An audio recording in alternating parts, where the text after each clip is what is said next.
Bonjour à tous. Aujourd'hui, on va explorer une forme d'intelligence artificielle vraiment différente, inspirée directement par la nature, les réseaux neuronaux liquides. C'est une technologie qui promet de rendre nos machines beaucoup plus adaptables, plus efficaces, en imitant non pas la force brute, mais la fluidité du monde vivant. C'est la question qui est au cœur de tout ça. Les systèmes d'IA qu'on connaît, ils sont incroyablement puissants, c'est vrai. Mais pour des tâches bien spécifiques, bien définies, le problème, c'est que dès qu'on les confronte au chaos du monde réel, à des données qui arrivent dans le désordre ou à des changements soudains, eh bien, ils montrent une fragilité assez surprenante. Pour bien comprendre l'idée, on peut utiliser une analogie. L'IA traditionnelle, c'est un peu comme un canal en béton, super efficace pour transporter de l'eau sur un chemin tout tracé. Mais si le terrain bouge, le canal se fissure. L'approche liquide, elle, c'est plutôt une rivière. Elle est dynamique, elle contourne les obstacles et elle trouve toujours un nouveau chemin. Elle apprend en permanence de son environnement. Alors où est-ce que les chercheurs sont allés chercher l'inspiration pour construire une IA qui ressemble à une rivière? Eh bien la réponse, elle se trouve dans la biologie, et plus précisément, chez une créature qu'on n'attendait pas forcément.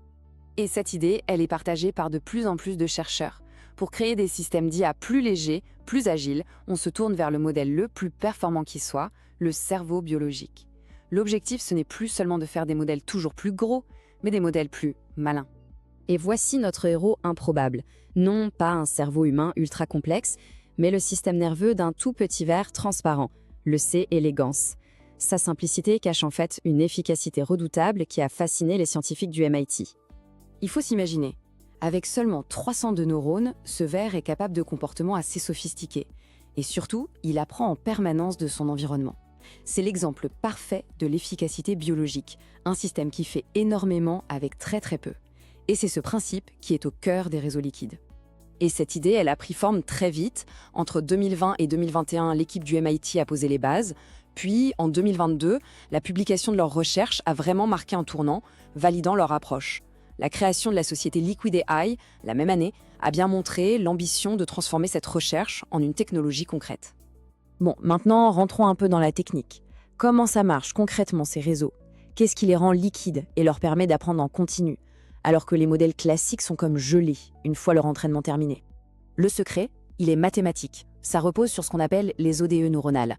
Pour faire simple, au lieu de traiter les données par paquets, à des moments fixes, comme les images successives d'un film, ces modèles voient le temps comme un flux continu.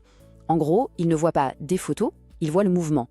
Ils sont construits sur des équations qui décrivent le changement en permanence. C'est ce qui les rend naturellement doués pour modéliser le monde réel.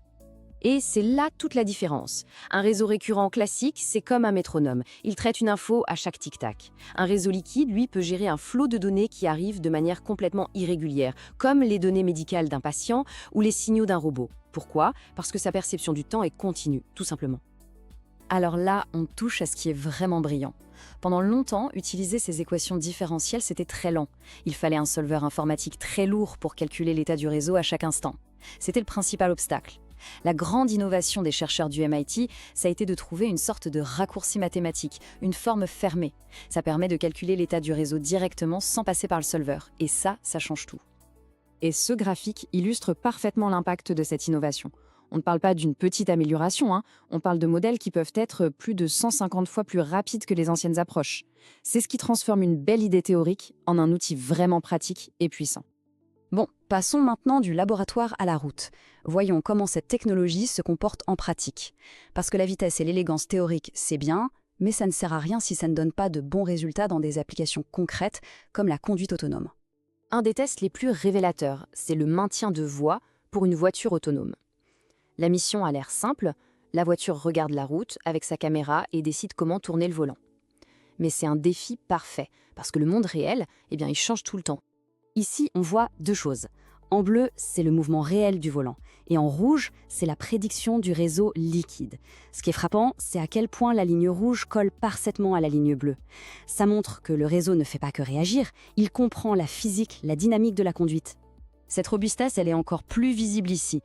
À gauche, l'image est claire. À droite, on a volontairement ajouté plein de bruits visuels, des parasites. Et pourtant, regardez, le réseau liquide continue de se concentrer sur ce qui est important, l'horizon et les bords de la route. Il n'est pas distrait. C'est une qualité essentielle pour la sécurité. Et ce potentiel, il va bien au-delà de la conduite. Partout où on a des données complexes qui arrivent de façon un peu chaotique dans le temps, que ce soit en médecine pour suivre un patient, en robotique pour contrôler un mouvement ou en finance pour analyser les marchés, les réseaux liquides sont extrêmement prometteurs. Pour conclure, essayons de prendre un peu de hauteur. Qu'est-ce que les réseaux liquides représentent vraiment pour l'avenir de l'IA? En fait, c'est peut-être un changement de philosophie. On peut résumer les avantages en 3 points. D'abord, l'adaptabilité. Ils n'arrêtent jamais d'apprendre. Ensuite, l'efficacité. Inspirés par la nature, ils consomment beaucoup moins de ressources. Et enfin, une meilleure compréhension de la causalité. Comme ils perçoivent le temps en continu, ils sont meilleurs pour comprendre les liens de cause à effet. Ces réseaux liquides s'inscrivent dans un domaine plus large, absolument passionnant, l'informatique neuromorphique.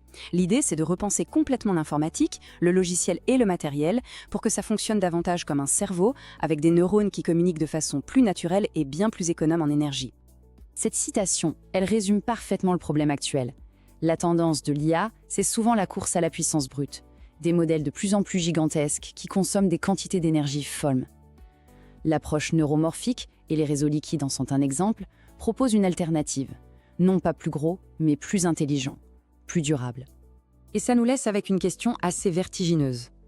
En imitant la façon dont le vivant apprend, on crée des IA plus efficaces, plus adaptables. Mais jusqu'où est-ce que cette imitation peut aller ? Est-ce que le fait d'apprendre comme un cerveau, c'est un premier pas vers le fait de raisonner ou de comprendre comme un cerveau ? C'est une question ouverte, et c'est sans doute elle qui définira la prochaine grande étape de l'intelligence artificielle.